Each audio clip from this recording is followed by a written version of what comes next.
तो बच्चों, जैसा कि आप सब लोग जानते हैं कि हम लोग इस टाइम पे प्रोज पढ़ रहे हैं। इंग्लिश यूपी बोर्ड का जो क्लास 12 है आपका यूपी बोर्ड का, उसकी जो इंग्लिश बुक है प्रोज, उसे हम लोग पढ़ रहे हैं। तो कल तक हमने क्या पढ़ा था, थोड़ा सा मैं आपको स्टोरी समरी थोड़ी सी बता देता हूँ, फिर उसके बाद आगे मैं शुरू करता हूँ। कल के बाद जो मैं हम लोगों ने कल पढ़ा था वो मैं आपको पहले अर्थ बता देता हूँ, थोड़ा सा एक स्टोरी थोड़ी सी सुना देता हूँ। देखिए, पहले हम लोगों ने कहाँ तक पढ़ा था कि जो लेखक था, हम लोगों ने देखा था कि लेखक हिमालय की ओर बढ़ते हुए दिल्ली को छोड़ चुका था, यानी कि वो रानी खेत तक जा रहा था। रानी खेत में क्या था, अंग्रेज सेना की पर्वतीय क्षेत्र थी जो बर्फ से ढके 120 मील तक फैले हिमालय के सामने एक 6000 फुट ऊंची पर्वत श्रेणी पर स्थित है।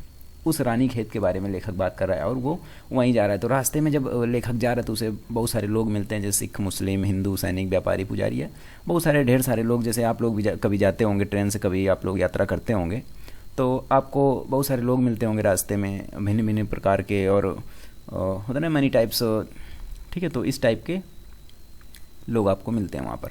वैसे ही लेखक को भी मिल रहे थे। अब इसी प्रकार देखिए, लेखक बताता जा रहा है सबको, रास्ते में जो उसे मिल रहा है उसके बारे में वो यहाँ पर वर्णन करता हुआ चला जा रहा है। तो हम लोगों ने कहाँ तक कल पढ़ा था, हम लोगों ने कल पढ़ा था कि लेखक कुछ लोगों से बातें करता था, जैसे 4-5 लोगों से उसने बातें करी। तो बातें करने के बाद उसको 1-2 लोग ऐसे मिलते थे जो कि इंग्लिश में बातचीत कर सकते थे या फिर अंग्रेजी में उससे बातचीत कर सकते थे, और वो आराम से जानने की कोशिश करता था लेखक की, मतलब इस टाइम पे क्या चल रहा है या फिर इस टाइम की लेटेस्ट न्यूज़ क्या है, वो जानने की वो कोशिश करता था। और वो जो लोगों का हाव भाव इस टाइप से, तो बहुत सारी चीज़ें लेखक वहाँ पर जानने की कोशिश कर रहा था, जैसा कि बाकी अर्थ हमने आपको कल बता दिया था। अब उसके बाद हम लोगों ने पढ़ा कहाँ तक था कि जो शरणार्थी बच्चे थे, जहाँ पे एक जगह एक स्टेशन पर लेखक उतरा, तो वहाँ पर बहुत सारे बच्चों ने उसे घेर लिया था, जो कि हाथों में टोकरियाँ लिए थे या टोकरी बेच रहे थे इस टाइप से। बहुत सारी चीज़ें हाथों में लिए हुए थे, जैसे कि हाथों से बनी हुई टोकरियाँ थी। और वैसे ही तो लेखक ने बताया था कि ये कौन से लोग थे जो जब भारत और पाकिस्तान में जब विभाजन हुआ तो उस टाइम पे लाखों लोग जो थे वो इधर से उधर जा रहे थे, जैसे कुछ पाकिस्तान से भारत आ रहे थे, भारत से पाकिस्तान जा रहे थे। तो उस टाइम पे जैसे किसी के पास खाना था तो उन्होंने अपना काम चला लिया, जिसके पास नहीं है तो वो कहाँ से अपना काम चलाएगा, है ना, वो कैसे क्या खाएगा या फिर क्या पिएगा, उसके बाद पैसे भी नहीं होंगे। तो वो गरीब लोग थे। अब देखो, अब ये तो कल की स्टोरी हो गई। उसके बाद हम अब आगे देखते हैं कि आगे हम लोग क्या करेंगे। तो आगे देखिए, सबसे पहले मैंने आपको बताया था कि रोज़ सबसे पहले जो प्रोज के जो लेसन और उनके जो राइटर हैं उनके नाम आपको ज़रूर याद रखने। तो हम लोग पहली बात तो पढ़ क्या रहे हैं, तो हम लोग पढ़ रहे हैं यहाँ पर देखिए यूपी बोर्ड क्लास 12 की जो इंग्लिश है प्रोज, ठीक है, इंग्लिश प्रोज, इसका चैप्टर की 1 हम लोग पढ़ रहे हैं। चैप्टर 1 कौन सा है, अ girl with a basket. A girl with a basket का आज आपके पास पार्ट 2 है, ठीक है। चलिए आगे देखते हैं। सबसे पहले हम देख लेते हैं नाम। देखिए, ये नाम आपको नोट करके रखने हैं, आप अपनी कॉपी में या फिर जहाँ भी आप अपने नोट्स बनाते हैं या फिर जहाँ भी आप लिखते हैं तो वहाँ पर इनको आप नोट कर लीजिए, क्योंकि नोट कर लेंगे तो ये आपको दिखते रहेंगे और दिखते रहेंगे तो ये आपको याद हो जाएंगे तो आगे आपको कोई प्रॉब्लम नहीं होगी। क्योंकि अगर जब आपको रेफरेंस लिखने के लिए आएगा तो आप फिर भूल जाएंगे कि कौन सा राइटर है ना, और कौन सा लेसन है उसका। तो इस वजह से देखिए, सबसे पहले देख लेते हैं कि a girl with a basket. A girl with a basket, इसके राइटर कौन है, William C Douglas. A girl with a basket के राइटर कौन है, विलियम सी डगलस। ठीक है, ये समझ में आ गया आपके। चलो मैं पेन ले लेता हूँ पहले, ठीक है, विलियम सी डगलस। ये स्पेलिंग मैंने आपको बता दी थी कि इसकी स्पेलिंग क्या लिखेंगी, ये डगलस या डाउगलस करके जब आप इसको पढ़ेंगे तो ये आपको अच्छे से समझ में आ जाएगी। अब देखिए आगे क्या है, आगे है अ फेलो ट्रैवलर। ये किसने लिखा है, ए जी गार्डिनर। जल्दी से हम लोग ये राइटर और लेसन के नाम रोज पढ़ लिया करेंगे जिससे कि हमको याद बने रहे। अ फेलो ट्रैवलर किसने लिखा है, ए जी गार्डिनर ने। उसके बाद आते हैं अगले लेसन पे। अगला लेसन है the home coming. The home coming किसने लिखा है, द होम कमिंग लिखा है रविन्द्रनाथ टैगोर ने, ठीक है। उसके बाद हम आते हैं जो आपका 4th लेसन है वोमेंस एजुकेशन। वोमेंस एजुकेशन किसने लिखा है, एस राधाकृष्णन। स्पेलिंग सभी की ध्यान देते जाइएगा आप लोग, स्पेलिंग अगर गलत कर दोगे तो फिर आपके मार्क्स कटने का थोड़ा सा डर रहता है कि अगर आप स्पेलिंग गलत कर दोगे, वहाँ पर देख लिया तो ये होता है कि नहीं आपको आता ही नहीं है तभी आपने लिखा नहीं है ना, अगर आता तो सही से लिख देते। चलिए उसके बाद आगे देखते हैं कि आपका 5th लेसन कौन सा है, वो है आपका द हेरिटेज ऑफ इंडिया। इसे किसने लिखा है, इसे लिखा है आपके ए एल बासम ने। बार बार आपको मैं बता रहा हूँ, इनको BHASHAM नहीं लिखना है, BASHAM ही लिखना है इनको। ये इस बात का विशेष ध्यान दीजिए कि आपको ये स्पेलिंग नहीं लिखनी है, ठीक है, ये स्पेलिंग आपको नहीं लिखनी, आपको यही स्पेलिंग लिखनी है जो इसमें लिखी हुई है, BASHAM। ठीक है, तो ये आपको पता चल गया कि यहाँ पर क्या लिखना है क्या नहीं लिखना है, ये चीज़ें समझ में आ गई होंगी आपके। अब उसके बाद देखो, ये तो हमने देख लिया। अब उसके बाद हम लोग देखते हैं, आगे चलते हैं। तो आगे आपका क्या है, देखो ये कल जो हमने पैराग्राफ पढ़ाए थे आपको, उसके बाद देखिए यहाँ पर आपका ये जो नंबर यहाँ पर पड़ा हुआ है, ये आपका ये पेज नंबर, जैसे ये आगे पेज ये बढ़ता चला जाएगा आपका, ये नंबर आपके बढ़ते चले जाएंगे 7 8 9 10 करके। और आपको ये जो PDF वहाँ पर प्रोवाइड होती है, जैसे आपको टेलीग्राम में जो PDF मिलती है, तो वहाँ पर आपको ये ऐसे आपको पता रहता है ना कि ये 7वां पेज है या फिर 8वां पेज है, जो भी पेज है, तो ये सीरियल वाइज आपको पढ़ने में आसानी रहती है। ठीक है, अब यहाँ पर जैसा कि हम लोग रोज करते हैं कि सबसे पहले इसमें हम लोग पढ़ते हैं, पढ़ने के बाद इसमें हम लोग मीनिंग देखते हैं कि मीनिंग कौन कौन सी हैं। देखिए, the children selling basket were sons and daughters of these refugees. हमने आपको कल इसकी मीनिंग बताई थी, रिफ्यूजीज की क्या होता है, शरणार्थी। रिफ्यूजीज की मीनिंग क्या होता है, रिफ्यूजी मीन्स होता है शरणार्थी। ठीक है, रिफ्यूजी की मीनिंग क्या होती है, शरणार्थी। सेलिंग बास्केट मीन्स टोकरी, आप लोग जानते हैं, सेलिंग मीन्स बेच रहे थे। Were sons and daughters of these refugees, जो शरणार्थियों के बच्चे थे वो टोकरी जो थे उसको बेच रहे थे, टोकरियों को, जो बच्चे थे उनके। ठीक है, अर्थ मैं आपको भी बाद में बताऊंगा, लेकिन पहले सबसे पहले आप लोग को मीनिंग देखने की, मीनिंग क्या है इसकी। ठीक है, दे और देयर पेरेंट्स और रिलेटिव्स, दे और देयर पेरेंट्स और रिलेटिव्स हैड गैदर्ड मीन्स क्या होता है, इकट्ठे। गैदर्ड मीन्स क्या होता है, इकट्ठे या भीड़। ठीक है, इस टाइप इसको कुछ भी कह सकते हैं, इकट्ठे या भीड़। इन the cities setting up stalls manufacturing. ठीक है, स्टॉल्स मीन्स क्या होता है, स्टॉल जो लगे होते हैं आपके। स्टॉल्स क्या होता है, स्टॉल्स होता है आपकी जो दुकानें लगी होती हैं। ठीक है, स्टॉल मीन्स क्या होता है, दुकान। स्टॉल मीन्स दुकान। मैन्युफैक्चरिंग सिंपल आर्टिकल्स, मैन्युफैक्चरिंग यानी उत्पादन करना। मैन्युफैक्चर क्या होता है, उत्पादन करते हुए, उत्पादन करते हुए। ठीक है, मीनिंग ध्यान से देखते रहिए, ये आपको अर्थ समझने में बहुत फ़ायदा करेगी। ठीक है, ये आपने समझ लिया। मैन्युफैक्चरिंग सिंपल आर्टिकल्स यानी क्या होता है, आर्टिकल्स मीन्स क्या होता है, वस्तुएं। आर्टिकल्स मीन्स आपका क्या होता है, आर्टिकल्स मीन्स होता है आपका वस्तुएं। आर्टिकल्स मीन्स वस्तुएं। Trying to make a living in markets already over crowded. देखिए, ओवर क्राउडेड क्या होता है, क्राउड मीन्स होता है भीड़, क्राउडेड मीन्स भीड़। ओवर क्राउडेड क्या होता है, यानी खचाखच भरा हुआ, खचाखच भीड़। ओवर क्राउडेड क्या होता है, खचाखच भीड़, खचाखच भीड़, या इसको भीड़ भी कह सकते हैं, ओवर क्राउडेड। क्राउड मीन्स भीड़ और खचाखच भीड़, तब उसको ओवर क्राउडेड बोलते हैं। ठीक है, उसके बाद आपका आता है दे lived in cloth and gross sets.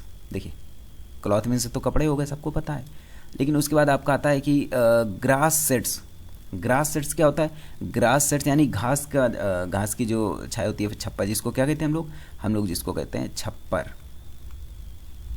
Grass sets आपका क्या होता है, ग्रास सेट्स आपका होता है छप्पर।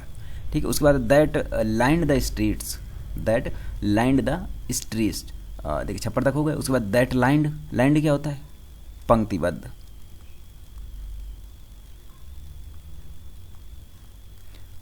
लाइंड होता है आपका पंक्तिबद्ध। द स्ट्रीट्स मीन्स तो आप जानते होंगे गलियां। ठीक है, द पीजेंट्स, देखिए पीजेंट्स क्या होता है यहाँ पर, द पीजेंट्स आपका होता है फार्मर। ठीक है, फार्मर किसान। पीजेंट्स क्या होता है आपका, पीजेंट्स होता है आपका किसान। ठीक है, ये मीनिंग याद रखिएगा, पीजेंट्स में किसान। एमंग दीज अनस्किल्ड, यहाँ पर देखिए एमंग दीज रिफ्यूजीज, रिफ्यूजीज हम बता चुके हैं आपको। Among these refugees had been accustomed to, इसको पूरा पढ़ेंगे, ये सिर्फ एकस्टम्ड की मीनिंग नहीं है, ये एकस्टम्ड टू आपका क्या होता है, आदी हो गए, एकस्टम्ड टू। ठीक है, आदी हो गए, accustomed to. Little all their lives for the annual income, all their lives for a annual income. Annual क्या होता है, एनुअल आपका होता है वार्षिक। एनुअल आपका क्या होता है, एनुअल आपका होता है वार्षिक। ठीक है, उसके बाद आपका था income of an agriculture family. Income of an agricultural family does not exceed, exceed means क्या होता है, अधिक होना, ज़्यादा होना, अधिक होना या ज़्यादा होना, क्या होता है, एक्सीड मीन्स, ठीक है। उसके बाद on an average $100 a year, on an average $100 a year, ठीक है। ये आपने समझ लिया, $100 अ ईयर। पहले ये पूरा पैराग्राफ देख लेते हैं, इसके आगे ये मैंने मीनिंग बता दिया, अभी इसके आगे, अभी ये पैराग्राफ पूरा नहीं हुआ, पहले पैराग्राफ की मीनिंग्स देख लेते हैं, ठीक है। ये उसके आगे का पैराग्राफ, ये पैराग्राफ यहाँ से कंप्लीट होगा तब इसका मैं अर्थ पूरा आपको बता दूंगा पीछे से आगे तक, ठीक है। उसके बाद देखते हैं, देखो उसके बाद the average unskilled labour, unskilled अभी मैंने आपको बताया कि अनस्किल्ड क्या होता है, अनस्किल्ड होता है अकुशल, जैसे जो स्किल्ड होता है वो क्या होता है, स्किल्ड होता है आपका कुशल, और ये अनस्किल्ड क्या होता है, अकुशल, अकुशल लेबरर, ठीक है। अकुशल labourer makes 30 cents a day और लेस देन $2 अ वीक। देखिए सेंट्स 30 सेंट्स, ये सेंट्स एक जैसे अपना होता है कि रुपया होता है कि हाँ 10 रुपये 20 रुपये, ठीक है। उसी प्रकार से ये 30 सेंट्स, ये सेंट्स होते थे, ठीक है। तो अपनी अपनी जैसे अपने अपने कंट्री की अलग अलग जो होती है उस हिसाब से जैसे पैसे होते हैं, या फिर अपने यहाँ पर रुपए होते हैं, वैसे कहीं पे सेंट्स कहीं पे डॉलर्स, ठीक है। अ डे और less than $2 a week, week mean सप्ताह। There is 1 meal a day, there is 1 meal a day, an onion प्याज, a piece of bread, a piece of bread तो आपको पता होगा, ओनियन मीन्स प्याज, अ पीस ऑफ ब्रेड, ठीक है। A bowl of pulse with milk, a bowl of pulse, ठीक है। अ बाउल ऑफ पल्स क्या होगा, अ बाउल ऑफ पल्स होगा आपका दाल, ठीक है। अ बाउल ऑफ पल्स की, अ बाउल ऑफ पल्स, देखिए पल्स की मीनिंग क्या होगी यहाँ पर, बाउल मीन्स तो कटोरा होगा, पल्स की मीनिंग क्या होगी, पल्स मीन्स होता है आपका दाल, विद मिल्क दूध के साथ, दूध होगा आपका।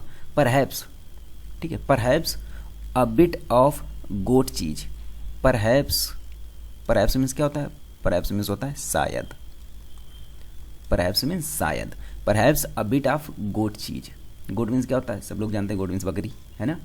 Perhaps a goat, a bit of goat cheese, ठीक है। उसके बाद no tea no coffee, no fat no sweet no meat, ये मतलब कुछ भी नहीं था उनके पास, जैसे नो टी चाय भी नहीं, नो कॉफ़ी, नो फैट कुछ नहीं, नो स्वीट नो मीट, है ना, कुछ नहीं। उसके बाद आगे देखते हैं, $100 a year is not $2 a week, yet even that small amount is hard to earn by selling basket, selling बेचते थे, बेच रहे थे बास्केट, टोकरी। To people too poor, too poor क्या होता है आपका अधिक गरीब, टू पुअर मीन्स अधिक गरीब। और यहाँ पर देखिए जैसे आपका ये फैट, आप समझेंगे फैट ये मोटा नहीं, इसको वसा कहते हैं, ठीक है। फैट ये क्या होती है, वसा, ठीक है। टू पुअर, उसके बाद to buy them, buy means खरीदना, देम मीन्स उनको। That no doubt is the reason these little children descended on me, descended means यहाँ पर देखिए क्या होता है, जैसे देखो यहाँ पर हमने यहाँ से पढ़ा कि even that small amount is hard to earn by selling basket, ठीक है। सेलिंग बास्केट तक तो आपको पता चल गया। Too poor buy them, that no doubt is the reason this little children descended, descended यहाँ पर क्या होता है, डिसेंडेड होता है यहाँ पर टूट पड़े, होता नहीं जैसे डिसेंडेड मीन्स टूट पड़े, टूट पड़े मतलब एकदम से बहुत सारे बच्चे आ गए, फिर बहुत सारे लोग एकदम से आ गए, बहुत सारे बच्चे आ गए, उसको क्या कहते हैं, टूट पड़े। जब किसी चीज़ पे एकदम अचानक से बहुत सारे लोग जब से आ जाते हैं उसके पास, तो उसको क्या कहते हैं कि टूट पड़े, अचानक से टूट पड़ना, ठीक है। जैसे कभी कदार आपको अगर कोई चीज़ मिल जाती होगी, फिर तो अचानक से आपके दोस्त लोग हैं, फिर 4 6 10 लोग हैं, तो अचानक से टूट पड़ते हैं किसी चीज़ के ऊपर, ठीक है। उसी प्रकार से इसको ये टूट पड़े, इसकी मीनिंग होगी डिसेंडेड की, ठीक है। डिसेंडेड की मीनिंग क्या होगी, टूट पड़े। ऑन मी, ऑन मी यानी मेरे ऊपर, मेरे ऊपर से क्या मतलब है लेखक कि मेरे पास आ गया, टूट पड़े मेरे ऊपर, इसका ये मतलब नहीं उसको उस पर टूट पड़े और कूद पड़े उस पर और पैरों उसका उसको कुचल दिया, ऐसा कोई भी मतलब नहीं है लेखक का यहाँ पर। लेखक का सिर्फ ये बताने का मतलब है कि वो डिसेंडेड ऑन मी लाइक लोक्यूट्स, लोक्यूट्स में क्या होता है, टिड्डी दल, टिड्डी दल, लोक्यूट्स में क्या होता है, टिड्डी दल। तो टिड्डी दल की तरह मेरे ऊपर टूट पड़े, यानी कि बहुत सारे लोग उसके पर लेखक के पास आ गए। टूट पड़ने का ये बिल्कुल भी मतलब नहीं है कि लेखक नीचे बैठा तो उसके ऊपर आके उछल उछल के कूद कूद के उसको अधमरा कर दिया, मरने के उसमें कर दिया ना, चाहे हाथ पैर तोड़ डाले, ऐसा बिल्कुल भी नहीं है, ठीक है। Like me like locates, locates में क्या होता है, टिड्डी दल, आपने समझे। उसके बाद आई एन अमेरिकन, मैं एक अमेरिकन था, आई एन अमेरिकन, मैं American, was doubtless, was doubtless, doubtless means निसंदेह, डाउटलेस मीन्स निसंदेह, डाउटलेस मीन्स निसंदेह। The most promising market, most promising, promising means भरोसेमंद, भरोसेमंद, प्रोमिसिंग मीन्स भरोसेमंद market they had scene, market they had scene.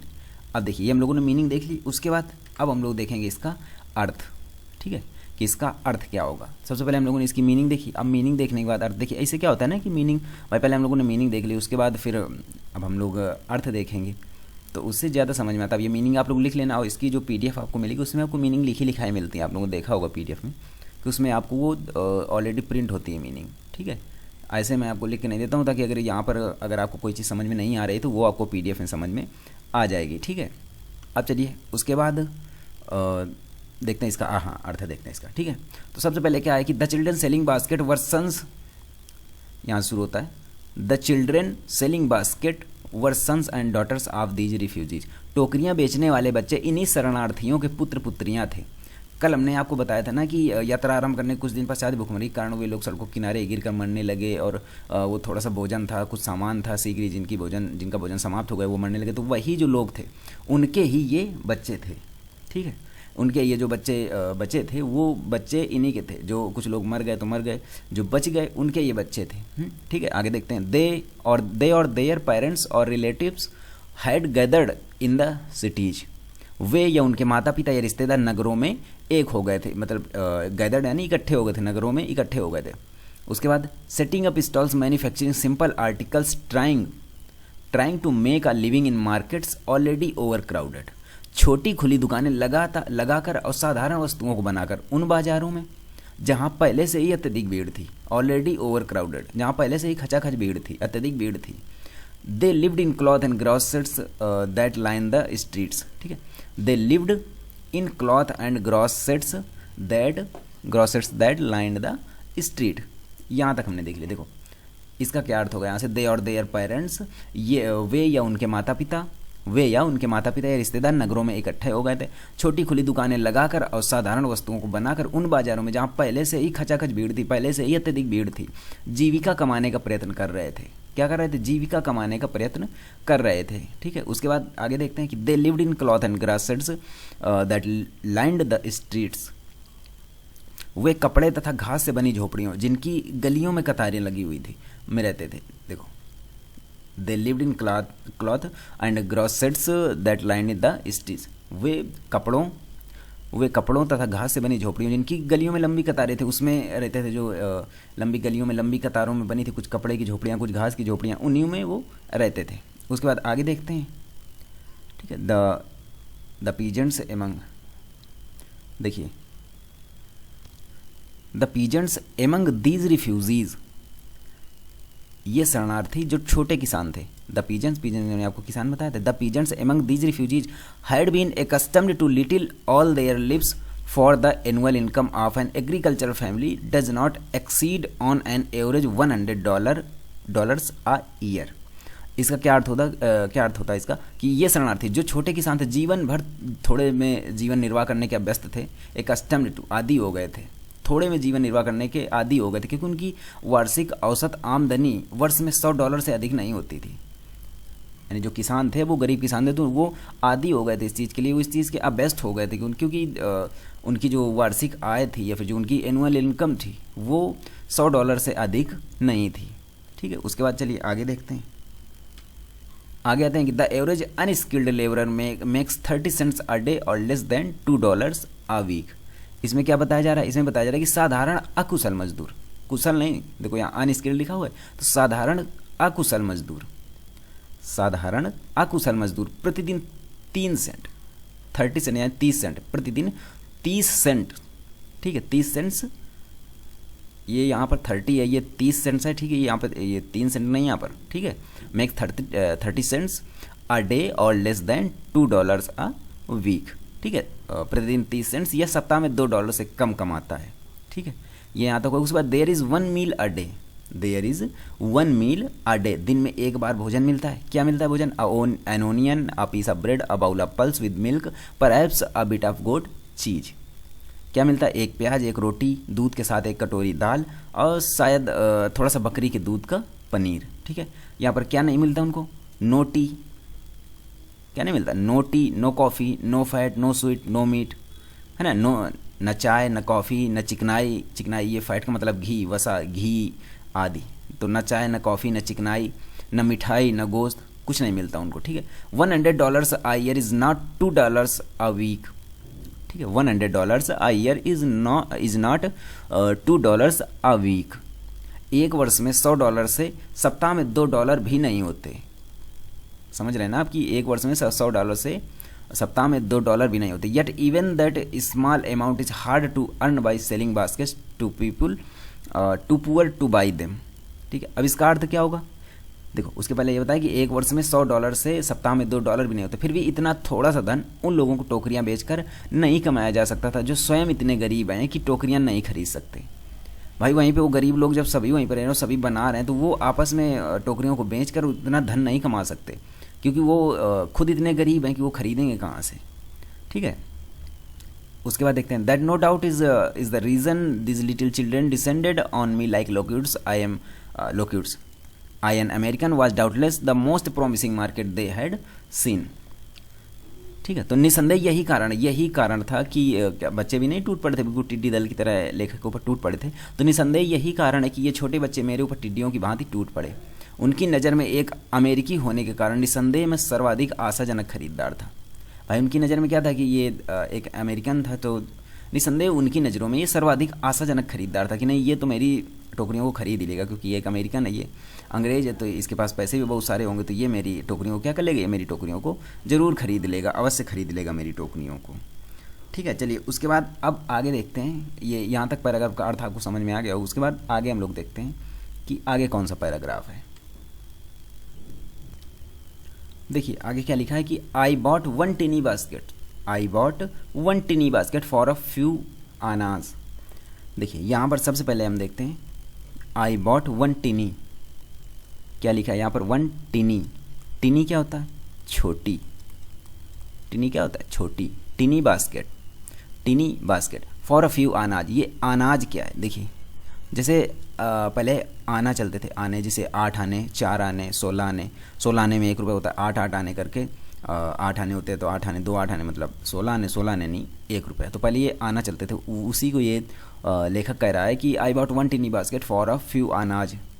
मैंने कुछ आने देकर एक छोटी सी टोकरी खरीद ली। ठीक है, उसके बाद आगे देखते हैं another fruit basket for a bit more. Another fruit basket for a bit more. A beautiful waste paper. A beautiful waste paper. Waste यानी कि जो बेकार या खराब है, वेस्ट मटेरियल जो होता है, वेस्ट पेपर। बास्केट मीन्स टोकरी। फॉर अ रुपी 1 रुपये। A lovely swing.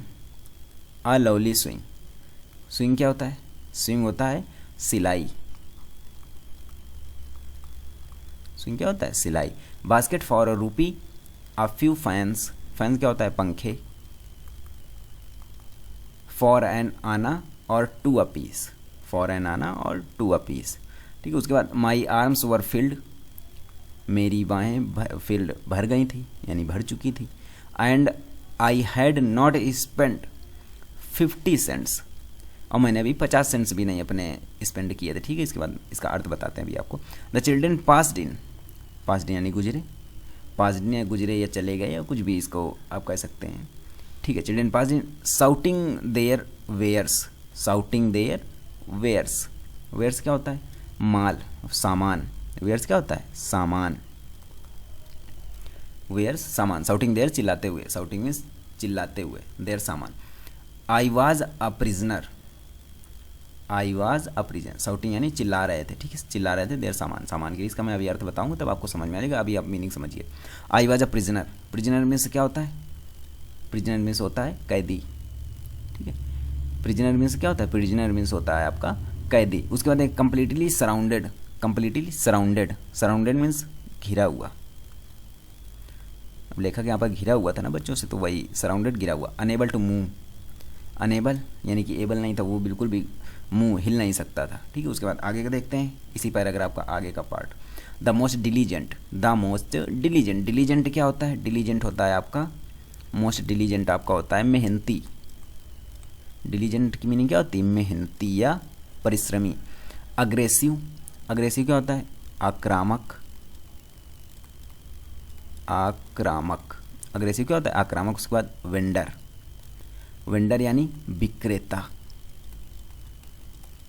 वेंडर की मीनिंग क्या होती है? विक्रेता। Was a beautiful girl, was a beautiful girl of 9 right in front of me, right in front of me, she had a lovely basket, she had a lovely basket with handle, handle यानी जो टोकरी में जो handle लगी होती है उस handle की बात की जा रही है। And C wanted a rupee and C wanted a rupee and half for it और about 30 cents.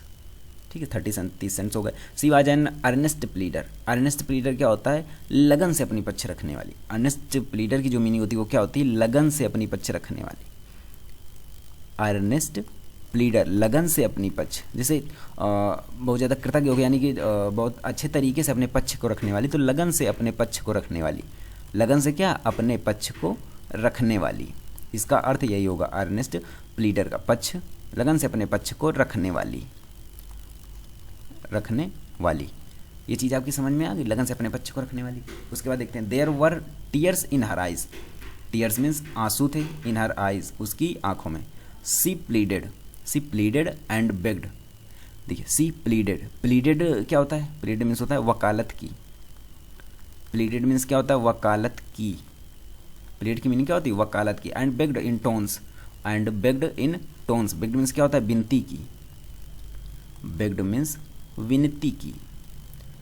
C pleaded and begged in tones that would wring any heart, that would wring any heart. Wring means क्या होता है? Ring means होता है द्रवित, ring means क्या होता है? द्रवित। एनी हार्ट, हार्ट मीन्स हृदय। ठीक है, उसके बाद देखते हैं, देखो सबसे पहले ये हम इसका अर्थ समझ लेते हैं कि आई bought 1 tiny basket for a few अनाज, मैंने एक छोटी टोकरी खरीद ली। कैसे खरीद ली छोटी टोकरी? मैंने कुछ आने, जैसे कुछ आने देकर उसने एक छोटी सी टोकरी खरीद ली। मैंने कुछ आने में एक छोटी सी टोकरी खरीदी। ठीक है, उसका another fruit basket for a bit मोर, थोड़े से अधिक पैसों में फलों की एक दूसरी टोकरी। A beautiful waste paper basket for a rupee, 1 रुपए में रद्दी कागज डालने की एक सुंदर टोकरी। ठीक है, I bought 1 tiny basket for a few अनाज, another fruit basket for a bit more, a beautiful waste paper basket for a rupee. ठीक है, मैंने कुछ आने में एक छोटी सी टोकरी खरीदी, थोड़े से अधिक पैसों में फलों की एक दूसरी टोकरी, 1 रुपए में रद्दी कागज डालने की एक सुंदर टोकरी। यहाँ तक हो गया आपका। उसके बाद आगे देखते हैं कि अ ब्यूटीफुल, ठीक है, यहाँ तक हो गया आपका। A lovely swing basket for a rupee, 1 रुपए में सिलाई के सामान की टोकरी, 1 रुपए में सिलाई के सामान की टोकरी। ठीक है, for rupee a few fans for an anna और 2 अ पीस, 1 या 2 आना प्रत्येक में कुछ पंखे मैंने खरीदे। मेरे हाथ भर गए थे, माई आर्म्स वर फिल्ड, मेरे हाथ भर गए थे। And I had not spend 50 cent, और मैंने 50 सेंट्स भी अभी नहीं खर्च किए थे। लेखक कह रहा है कि मेरे हाथ भर गए थे और मैंने अभी 50 सेंट्स भी खर्च नहीं किए थे। The children passed in shouting their wares, बच्चे अपने माल की जोर से आवाज़ लगाते हुए घूम रहे थे। बच्चे क्या कर रहे थे? बहुत जोर से चिल्लाते हुए घूम रहे थे चारों ओर अपने सामान की, मेरा सामान ले लो, मेरा ये ले लो, मेरी टोकरी ले लो, मेरे पंखे ले लो। इस टाइप से उसके लेखक के चारों ओर घूम रहे थे। I was a prisoner completely surrounded unable to move, लेखक क्या कहता है कि मैं चारों ओर से घिरा था, आगे बढ़ने में बिल्कुल असमर्थ था और एक कैदी बन गया था। अनेबल टू मूव, आगे बढ़ने में असमर्थ था और एक कैदी बन गया था। ठीक है, आगे देखते हैं। आगे क्या आपका? The most diligent aggressive vendor was a beautiful girl of 9 right in front of me. देखिए, a girl of 9 beautiful, a girl of 9, girl of 9 क्या होता है? 9 साल की लड़की। गर्ल ऑफ 9 का मतलब क्या होता है? गर्ल ऑफ 9 होता है 9 साल की लड़की। ठीक है, the most diligent aggressive vendor, the most diligent aggressive vendor, सर्वाधिक परिश्रमी चुस्त विक्रेता, 9 साल की एक सुंदर लड़की थी। सर्वाधिक परिश्रमी आक्रामक विक्रेता, यानी कि एक होता है कि अपनी चीज़ों को सही तरीके से रखना है, फिर जोर से चिल्ला के किसी चीज़ को बोलना। अग्रेसिव, आक्रामक विक्रेता। Was a beautiful girl of 9 right in front of मी। ठीक है, एक सुंदर लड़की जो कि मेरे सामने खड़ी थी। उसके बाद क्या है कि she had a lovely basket with handle, उसके पास एक मूठ वाली एक सुंदर टोकरी थी। उसके पास क्या थी? एक मूठ वाली सुंदर टोकरी थी। And C wanted a rupee, and C wanted a rupee and half for it और अबाउट 30 सेंट्स। वह इसके लिए 1.5 रुपये या लगभग 30 सेंट चाहती थी। ठीक है, उसके बाद she was an earnest pleader, लगन से अपने पक्ष को, बहुत जोर देकर अपने पक्ष को रखना। She was an earnest pleader, वह बहुत जोर देकर अपने बात को जो कहने की कोशिश कर रही थी, वह बहुत जोर देकर अपनी बात को कह रही थी। There were tears in her eyes, उसकी आंखों में आंसू थे। She pleaded and begged in tones that would wring any heart. वो बहुत आग्रह कर रही थी और उसके स्वर में ऐसी करुणा थी जो किसी भी हृदय को झकझोर दे। ठीक है, ये यहाँ तक आपका ये अर्थ हो गया। अब देखिए उसके बाद अब हम आगे देखेंगे कि कल ये जो आपके यहाँ तक हो गया, जैसे आपका ये अर्थ मैंने यहाँ पैराग्राफ यहाँ तक बता दिया। अब आगे जो पैराग्राफ बचे हुए हैं आपके वो मैं कल यहाँ पर आपके कंप्लीट करवा दूंगा। देखिए अब एक चैप्टर को लगभग 2 से 3 दिन तो एक चैप्टर में लगते ही हैं। ठीक है, अब यहाँ पर देखिए अब आपको क्या करना है, अगर आपको PDF चाहिए इसकी विद मीनिंग कायदे से लिखी हुई, तो उसके लिए आपको हमारा टेलीग्राम जो ग्रुप है उसको ज्वाइन करना होगा, बिकम टॉपर। ठीक है, और आप हमको इंस्टाग्राम पे फॉलो कर सकते हैं बिकम टॉपर से सर्च करके। ठीक है, यहाँ पर फॉलो कर सकते हैं, फिर आप हमको डायरेक्ट मैसेज भी कर सकते हैं। और चैनल को जरूर सब्सक्राइब कर लीजिए और शेयर कर दीजिए। जिसको पढ़ने की आवश्यकता हो उसको आप शेयर कर दीजिए, जिसे पढ़ने की आवश्यकता हो उसको बिल्कुल शेयर करने की कोई आवश्यकता नहीं है। जिसे ज़रूरत हो सिर्फ उसी को शेयर करें। अगर 4 लोग सिर्फ पढ़ने वाले उसको देखते हैं तो वही सही है। 10 बिना पढ़ने वाले देखने का कोई मतलब नहीं है, वो फालतू में सिर्फ आते हैं, उनको लेना देना कुछ होता नहीं है, ना उन्हें एग्ज़ाम से मतलब है ना किसी चीज़ से मतलब है। ठीक है, तो इसको आपको ज्वाइन करना है। और जो पैराग्राफ आपके बचे हुए हैं, जैसे कल मैं आपको अर्थ समझा दूंगा, जो बचे हुए हैं अर्थ की कौन कौन से अर्थ जो या पैराग्राफ जो बचे हैं वो मैं कल आपको बता दूंगा। कल ये आपका कंप्लीट हो जाएगा। एक चैप्टर लगभग 2 से 3 दिन में या 4 दिन में कंप्लीट हो जाता है। ठीक है, उसके बाद फिर हम आपको बताएंगे कि क्वेश्चन जो आपका जैसे पहले पैराग्राफ लिखना मैं एक दिन आपको बताऊंगा, रेफरेंस कॉन्टेस्ट और उसका एक्सप्लेनेशन कैसे लिखना है उसको मैं आपको बताऊंगा। उसके बाद फिर अगले दिन मैं आपको बताऊंगा क्वेश्चन आंसर करना, छोटे क्वेश्चन या फिर जो बड़े क्वेश्चन होते हैं। ठीक है, तो जैसे 30 वर्ड वाले या फिर 25 या इस टाइप से कुछ जो वर्ड के जो भी क्वेश्चन होते हैं, मतलब लॉन्ग क्वेश्चन, शॉर्ट क्वेश्चन, सभी क्वेश्चन करना आपको बताऊंगा कि क्वेश्चन आपको कैसे करने और किस टाइप से आपको स्टोरी के हिसाब से क्वेश्चन लिखने हैं। ठीक है, तो ये चीज़ें आप ध्यान रखिएगा। चलिए फिर इसके बाद आपको कल मिलते हैं हम आपसे आगे के पैराग्राफ लेकर। तब तक के लिए नमस्कार।